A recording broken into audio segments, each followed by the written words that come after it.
Hey, what's going on? So in this video, we're going to talk about one of my favorite takeaways from the 7 Habits of Highly Successful People, written by Stephen Covey. And before we get started, if you're getting any value from this YouTube channel, go ahead, like, subscribe, and share this video. I got $1 billion mindset. Now, let's jump right into it. In this book, there are a lot of habits for obtaining success, personal development, growing in business, life, and relationships. And one of my favorite takeaways was when Stephen Covey actually spoke about the concept of having principles for yourself. See, when he talked about having principles, he talked about centering yourself around something that is unchanging and unwavering. In a world where everything is consistently changing, technology is growing, people are changing, economies are changing, the marketplace is changing. He said it was important that an individual find something at their core that they're able to hold on to that is relatively unchanging to withstand the changes in the world. For example, he recognized that some people set at their core family values. And at first you might be thinking, well, Marlon, that's a pretty good thing. If I set family values at my core, wouldn't I be all right if I have trust and love in the family and everything I do comes back to the family? Yeah, for sure. So here's the challenge, however. When you set your family values, what happens when the family dynamic changes? What happens when somebody gets a divorce? What happens when family becomes estranged?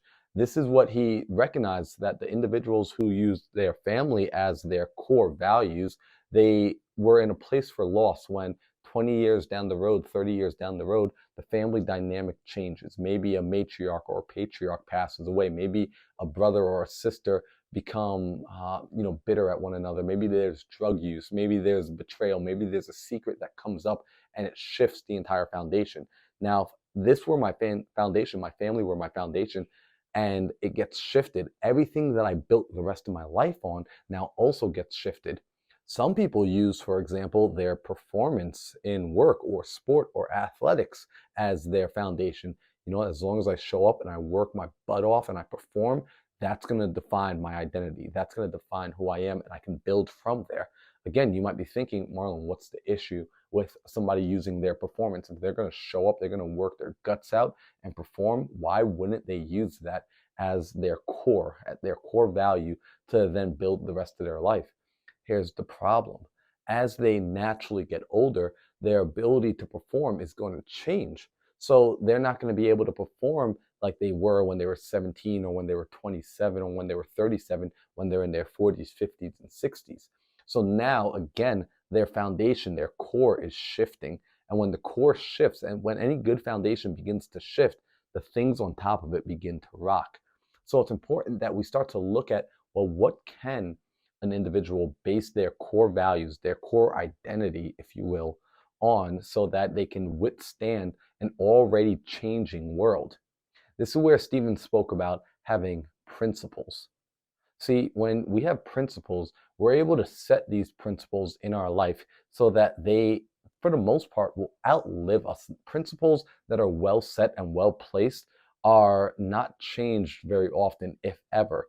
For example, when we look at the United States government, the overall foundation was built on what we refer to as your Constitution. And when the Constitution came into being, when came into inception, it, for the most part, hasn't changed much in over 2 centuries. Now, there were a handful of amendments, I believe about 26 or so amendments that were added to the Constitution, 10 of which actually came along with it at its inception. And since, the principles in this Constitution have held so strong that it's been able to govern a nation for over 2 centuries. See, when we think about building a legacy for our family, when we think about passing on assets, what we really want to think about is passing on principles, because the principles are one of the few things that will be able to outlive you, and it will be able to serve you. For example, in my own life, a principle that I've installed into my life, it wasn't one that I created, it was one that I found. It predated me. It's the law of sowing and reaping. See, the law of sowing and reaping is a principle that states, whatever I sow, I will reap.